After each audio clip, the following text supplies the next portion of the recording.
only thing we have to fear is in war, fear itself. there is no substitute for victory. Let us never negotiate out of fear.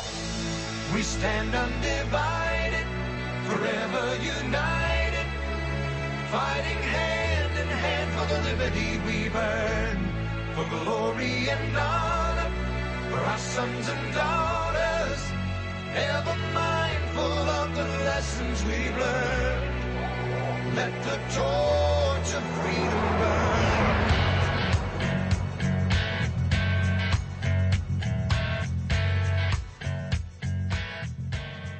Welcome to the intersection of faith and politics. This is WallBuilders Live. Thanks for joining us today. Be sure and visit us online at our websites, wallbuilders.com and wallbuilderslive.com, and also find us there on Facebook, and you can follow day-to-day what's going on here on the show and out there in the news. I'm Rick Green here with David Barton, and it happens to be Friday, so it's Good News Friday.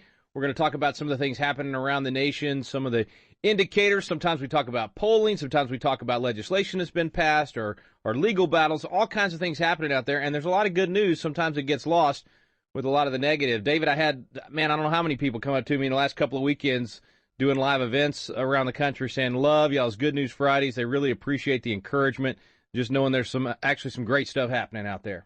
Yeah, there's some good stuff happening out there. And speaking of good stuff happening, it's happening right now in most states, and that is early voting. Not every state does early voting, but this is good news, especially if we show up, if we vote biblical and constitutional values. This is a really good news. In so many states, we have great candidates. And I tell you, across the board now, there are so many candidates in so many states that essentially have already won their election as congressmen. And these guys that really will have token opposition, they are such a higher caliber class than I've seen in a long time. I mean, Ken Buck out of Colorado and Jody Heiss and Barry Loudermilk out of Georgia. Hey, by the way, that was one of the events I had a few weekends ago. Barry really? said, "Tell you howdy." I saw him at a church there in Georgia where I was speaking, and he and his daughter and his wife, and you could just see the joy on them. Man, they are ready to get in the fight. I'm really excited for them, man. That's one of the good ones. And he's a guy that when we get in the fight, it's going to be good for all of us because he's a good guy on so many issues. And you get the same thing with Gary Palmer in Alabama, and you got Cliff Didier out in Washington. And I got to be careful with that because Cliff's a really good guy, but he's an old Washington Redskins Super Bowl player. And no, we're in Dallas. We can't say good things about Washington Redskins. You're a Cowboys fan. How could you say he's a good guy? Well, I'm kind of a Cowboys. I'm not particularly a Jerry Jones fan. I'm kind of a Cowboys fan. But it's I'm back to the old class act Tom Landry days. Nonetheless, there you go. Clint is there he is in Washington State, and what a really, really, really cool guy. And he is a fighter with a backbone on the right area. I'm looking at this saying this is such a good election cycle. And we're looking at the Senate races, and we're on the ground in a bunch of states in those Senate races, and they're looking like we have a chance to put some really good folks in office in these Senate rasaces. Well, you sent me an email just the other day. The guy in Nebraska, drawing a blank on his name now, Sass, I think is how he says it. Ben Sass. I mean, looks like from everything I've read about him, rock solid on conservative values and faith. Pro-life guy, really strong. He's 20 points up or whatever it is now. It looks like, he's a shoo-in. And we got several guys like that are going to be such a difference in Congress this time. So, what about at the state level, too? I mean, isn't it the same thing? I mean, I'm seeing legislative races. In fact, we got our first Patriot Academy legislative race won. A PA grad out in South Carolina won the primary there. Doesn't even have a Democrat, so he's in. There's lots of others that we've talked to and met, and that look like they're going to be in the state legislatures as well. So it's up and down the ballot. It is, but now there's a lot of really tight races, and those really tight races are yet to be decided. And it will be decided in a conservative or a liberal direction by whether or not we show up. And, we're talking races like in Louisiana, the Senate race there, the Senate race that's going in Arkansas, the Senate race in North Carolina. There's these neck-and-neck Senate races. The Senate race in Iowa, too close to call. There's just a bunch of these Senate races that are happening. But we also have a bunch of governor's races where we got really, really biblically, constitutionally strong people on the ballot there. Neck and neck, amazingly, Hawaii, we have a really good pro-life guy out there, Duke Iona, and that's a close race, too close to call. He's up, the opponent's up, he goes back and forth. Up in Maine, LePage and Michaud, the race there is back and forth, and with with Paul Page, you have somebody who's proven to be pro-life and pro-marriage. Mashad, exactly the opposite. And the direction that Maine goes will largely depend on the churches and the Christians in Maine. You have Brownback in Kansas with Paul Davis, the same kind of a decision there. You have Mike Ross versus Asa Hutchinson in Arkansas. I mean, you have very clear worldview differences in these things. Rick Scott out in exactly. Florida. Chris and Rick Scott, exactly right. Chris. So there's a lot of these that we won't know till election night because the polling when you say right neck now, and neck, it's neck and neck in terms of the polling, but these candidates are very, very different. Yeah, great distinction. Yeah, it's not neck and neck in terms of worldview. It's neck and neck in terms of polling. The worldview is absolutely clearly different. And for anybody that doesn't know where their governor or anybody else is on these issues, go to ChristianVoterGuide.com. There's a link there for every state. You'll find voters' guides in your states that deal with biblical, moral, religious, conservative kind of issues. And if you don't know where your guys are, whether they're for Congress or for Senate or whether whatever, and so many of the states also, it'll tell you about state reps and state legislators. Rick, you mentioned state legislators.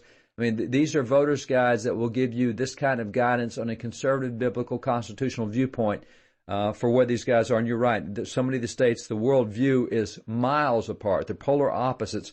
But we really have a choice. I mean, Proverbs tells us when the righteous rule, the people rejoice. When the wicked rule, the people groan. And it's up to us. Are we going to choose righteousness or wickedness? There's a lot of clear choices there on the ballot. David, very quick break. We'll be right back. We'll pick up on the election cycles that's coming up. The great news that there are good candidates on the ballot. A lot of people sometimes stay out of the elections because they think there's no good candidates. Don't do that, folks. A lot of good folks on the ballot, and it's going to make a big difference whether you show up or not. Back in a moment with David Barton here on WallBuilders Live. It's Good News Friday.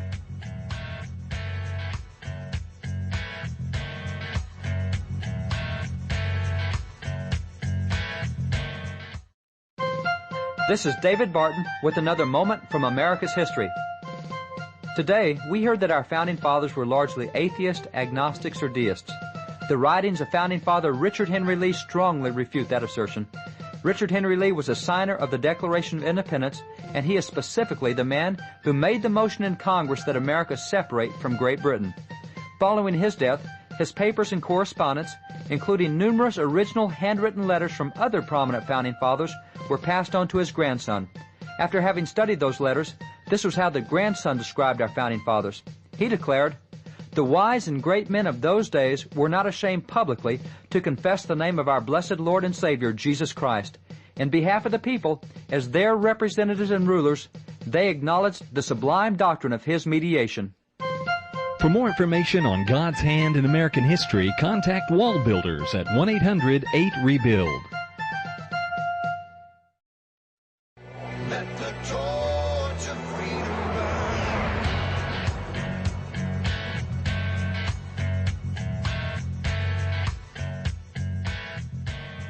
Welcome back to WallBuilders Live. Thanks for staying with us. I'm Rick Green here with David Barton. It's Good News Friday, and we've been talking about all the good candidates on the ballot from Senate, U.S. Senate races, congressional races, legislative races, up and down the line. David, we threw out a lot of names there in that first segment, but you gave us a source to go to right there at the end of the segment, ChristianVoterGuide.com, and that way you can actually study the ballot before you go in to vote. You actually pull down those voter guides and look at every one of those candidates that's coming up in your particular state. And it's a real key. And by the way, we also have on that site a lot of various things that will help you even with your friends. I mean, we have an app on there that you can put on your Facebook site that will tell you which of your friends are registered to vote. And in many states, you can still vote. You can still register up until the day of. Some states you can't, but some states you can with provisional type ballots. And so there's a lot of things you can do to still get people out. And the videos too. You got a lot of really good videos. Those can be shared on Facebook. In fact, churches should be playing those on Sunday morning and Wednesday night, whenever, over the next couple of weeks to let their folks know.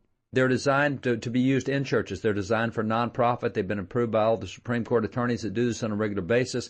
These are things you can show in your church to get church involved. You can put voters' guides out in your churches. By the way, the National BlackRobeRegiment.com. Black Robe Regiment is named after what the British called the preachers in the American founding.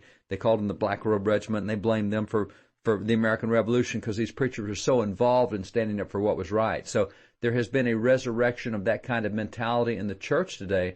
And so preachers are starting to stand up. And if you go to NationalBlackRobeRegiment.com, you'll find a number of voters guides there that are already approved for use in churches. And in some of these states we talked about, and there's a Kansas voters guide, and there's a Hawaii voters guide, and there's voters guides for Arkansas and voters guides for Florida, all these different places.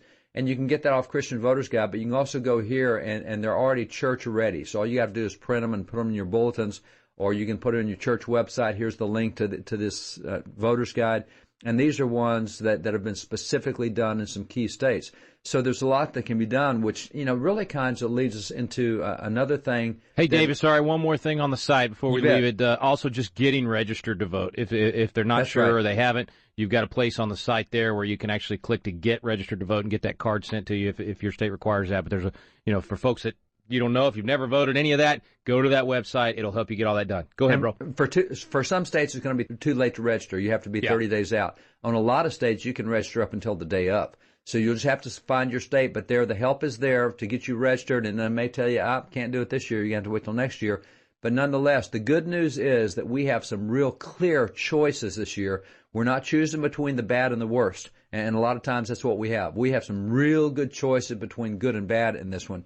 And if we don't win this, it won't be because that we didn't have good candidates. It'll be because we didn't show up to support those good candidates. So this is kind of preemptive good news, if you will, or predictive good news, or prophetic good news, or whatever you want to call it. Well, it's good news just to be able to go into the polling place feeling good about your options, that you have somebody to get excited about and go vote for. That's good news in and of itself, that they're even on the ballot. And the good news also is that you now have information about these folks. You don't have to go in blind and just guess and hold your finger in the wind and see which way it's blowing. You can go in with specific information about, and by the way, you're allowed to carry in the polling places all sorts of help to help you vote. I mean, if you want to take voters' guides in there with you, and as you stand there, you can look over each voter's guide and say, oh, this guy, oh, no, I don't want this guy. Maybe you don't know who's on the ballot. You take these voters' guides in, you're allowed to take all sorts of helps in there for your voting. Now, nobody can go in and help you vote, but you can take these things in that allow you to have help when you do vote. And don't be embarrassed by I do that. I mean, we live, breathe, and eat this stuff, but I take voters' guides in because there's so many people on the ballot. There's so, constitutional deals on the ballot. There's so much there.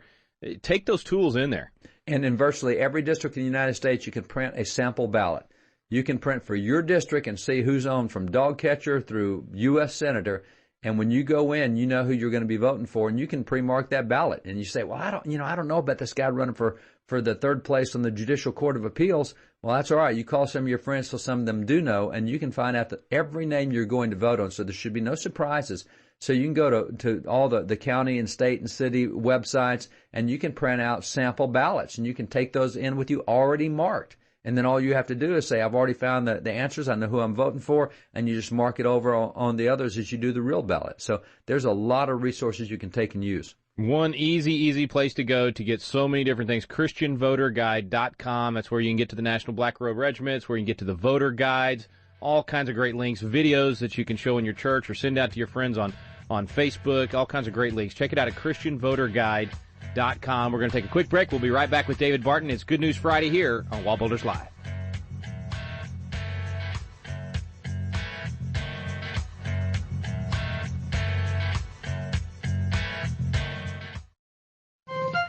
This is David Barton with another moment from America's history.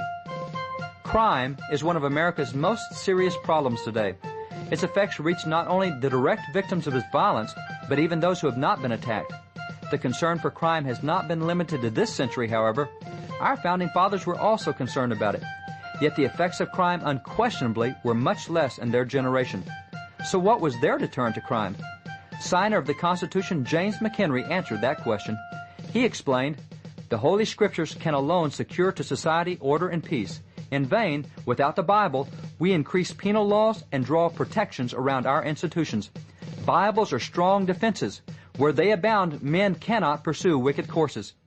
Founding Father James McHenry believed that widely teaching the Bible was the best means to deter crime. For more information on God's hand in American history, contact WallBuilders at 1-800-8REBUILD. Let the torch of freedom burn.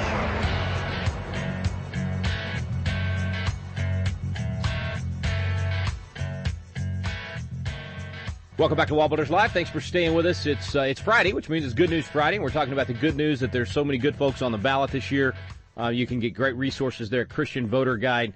wallbuilders.com. David, some folks might say, well, yeah, but even if the good guys win, nothing ever seems to change. It doesn't really make any difference who's in office. Even if the Bible says we're going to rejoice when the righteous are in and groan when the wicked are in, we just seem to only be groaning. Is that true, or does some good things come out of getting the good guys in? If you believe that nothing happens when you get good guys in, my advice to you is put down the remote and back away from national cable news. Right. Because it just doesn't hold up statistically. You look at listen to more Good News Fridays. Listen to more Good News Fridays. In 2010, we elected 1,100 state legislators that were pro-life. In other words, a switch of 1,100 legislators that were pro-life.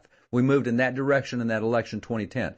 As a result of moving in that election in 2010, what we did, we'd never had a year that had more than 35 pro-life laws ever passed. Well, suddenly I think it was 89 we got the next year, and then 70 the next year. I mean, 3 years in a row, we have blown apart the number of pro-life laws passed by states. Here in Texas, we've gone from having 40 abortion clinics in our state down to 7 abortion clinics in our state. And by the way, we're having a fight with Oklahoma right now over who can be the most pro-life state. Oklahoma wasn't anywhere close to that in 2010. I mean, they've come on like gangbusters. So what happens is understand that the national network media does not cover good changes in social area. Matter of fact, you know, with the debt being what it was, you remember how fast the debt rose from 8 trillion to 17 trillion? Well, it's now risen another 1 trillion over the last 3 or 4 years, but how come it's not rising the way it was 5 years ago? It's because after that 2010 election, guys in the House put their foot down, and even though they don't have the Senate, and even though they passed almost 300 bills that Harry Reid will not take up,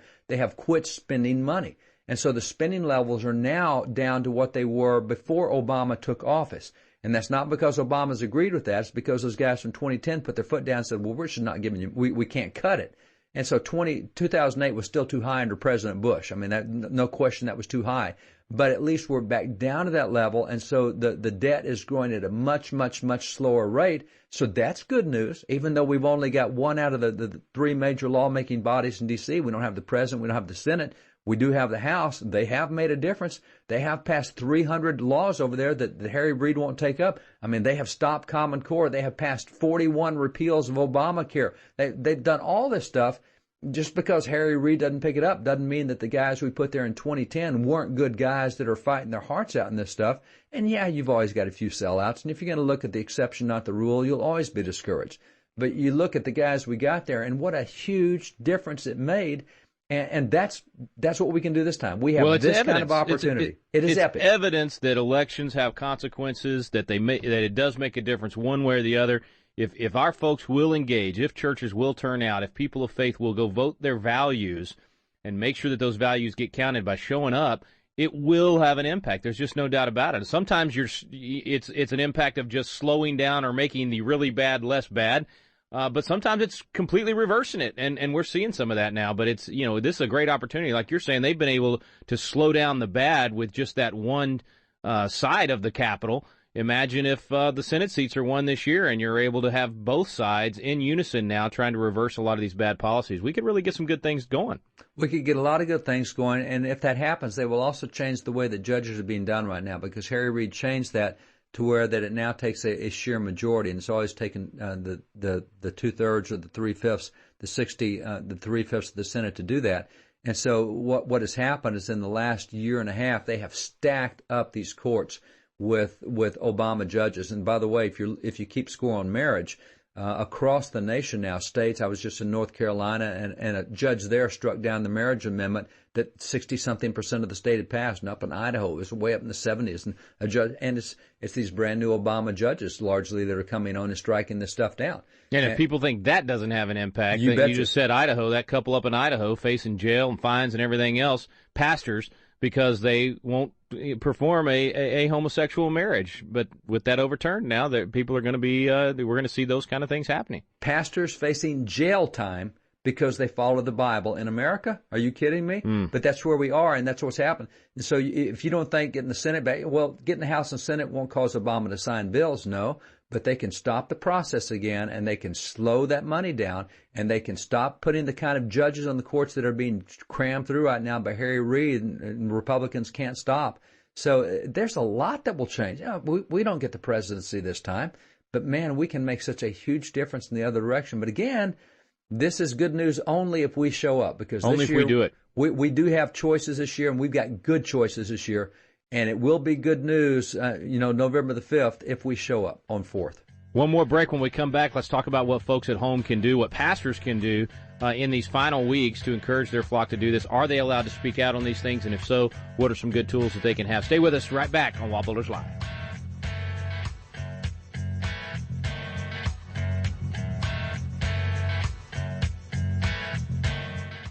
Have you ever wanted to learn more about the United States Constitution, but just felt like, man, the classes are boring, or it's just that old language from 200 years ago, or I don't know where to start? People want to know, but it gets frustrating because you don't know where to look for truth about the Constitution either. Well, we've got a special program for you available now called Constitution Alive with David Barton and Rick Green, and it's actually a teaching done on the Constitution at Independence Hall, in the very room where the Constitution was framed. We take you both to Philadelphia, the cradle of liberty and Independence Hall, and to the WallBuilders Library, where David Barton brings the history to life to teach the original intent of our founding fathers. We call it the Quick Start Guide to the Constitution because in just a few hours through these videos, you will learn the Citizen's Guide to America's Constitution. You'll learn what you need to do to help save our constitutional republic. It's fun, it's entertaining, and it's going to inspire you to do your part to preserve freedom for future generations. It's called Constitution Alive with David Barton and Rick Green. You can find out more information on our website now at wallbuilders.com. Let the torch of freedom burn.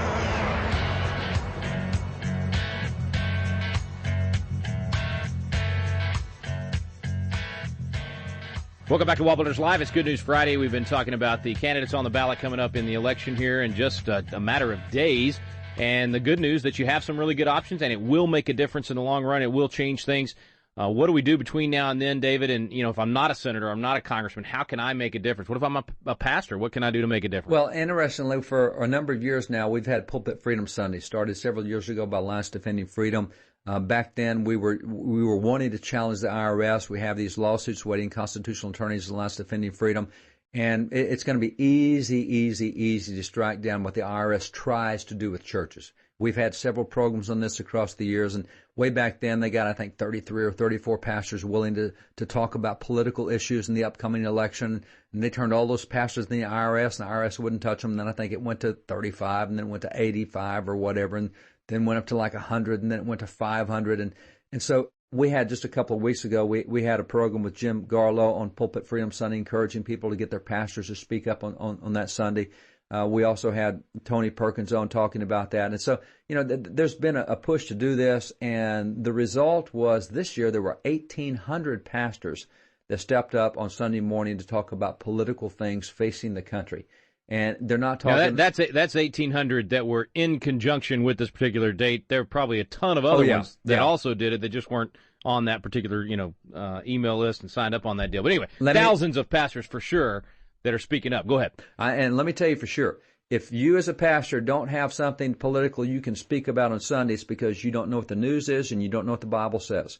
Because in this climate today, there is so much low-hanging fruit. For example, you just mentioned Idaho, those pastors looking at jail time because they follow what the Bible says. You can't find that in American history. You'll find that in the news. If you don't find that worthy to preach about, if you don't find that worthy of being mentioned and what elections will do with that issue, then you know nothing of the Bible, you know nothing of history, and you're really not concerned about your community anyway, to be quite frank. If you don't think that you should take a stand on issues like that, if you don't think that you should take a stand on what the president has done with Israel, then you know nothing of the Bible, you know nothing of current affairs, and you're not relevant for your community anyway. You've got no influence outside the four walls of the church. If you can look at what's happening with the rights of conscience, what's happening with military, religious expression in the military, if you can't look at issues like that and find something to be talked about, if you can't look at governor's races and talk about the issues that are at stake in governor's races, and particularly Maine. I can go to Maine. I can go back to Kansas, all the issues. I can go to all the issues in Florida with Scott and Chris.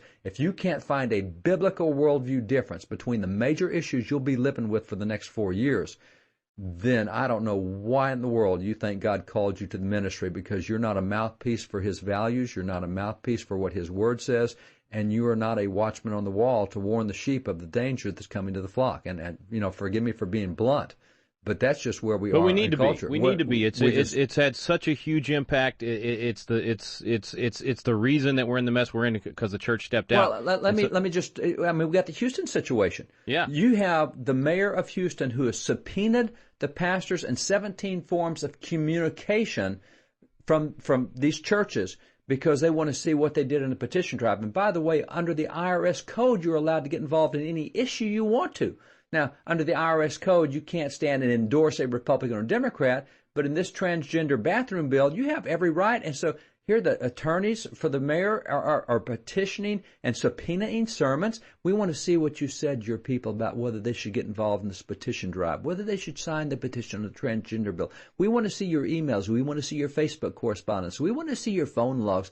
You mean to tell me that you don't find that disturbing as a pastor, and you're not going to talk about that? And by the way, I love what's going on. They subpoenaed the sermons of those 5 pastors in Houston, and what's happened is pastors all across the United States says, you want sermons? Have some sermons. And they're sending sermons to the mayor of Houston from all over the United States. And you want sermons? Great. You know, that's the response it ought to be. These guys ought to be scared to death to petition the sermon. Free speech exists for the church, too. It is not just for secular folks. So, again, you know, the good news is we had 1,800 pastors stand up this year, and they see the importance and the necessity, and there's a lot we can all do, but we can have a lot of good news 3 weeks from now if we will just get involved right now. ChristianVoterGuide.com has all the resources, whether you're pastor, layman, whatever. Get those resources, share them with your friends and family. Encourage your pastor to speak out this coming Sunday and next Sunday on the elections and what's happening. Thanks for listening today to WallBuilders Live. We stand undivided.